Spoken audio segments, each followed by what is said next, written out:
ময়দানে তিনি যখন আস্তে করে উঠে দাঁড়ালেন, ওনার চাইতে অনেক লম্বা লম্বা মানুষ থাকার পরেও অবাক বিস্ময়ে সবাই তাকিয়ে দেখলো সবার উপর দিয়ে যে মানুষটির মাথা মুবারক দেখা যায় তিনি নবী মুহাম্মদুর রাসূলুল্লাহ সাল্লাল্লাহু আলাইহি ওয়াসাল্লাম। তিনি মধ্যমাকৃতির হওয়ার পরে সবার উপরে তার শির, সবার উপরে তার মাথা। সবাই অবাক বিস্ময়ে তাকিয়ে দেখলেন তার চুলগুলো হালকা হালকা কোঁকড়ানো।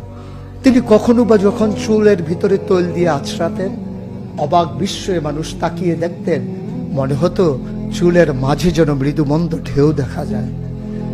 তার কপালটা ছিল চওড়া শুভ্র, তার চোখের ভ্রুগুলো ছিল ধনুকের মতো বাঁকা, তার চোখগুলো ছিল টানা টানা ভাসা ভাসা, তার চোখের পাতাগুলো ছিল গোলাপের পাপড়ির মতো।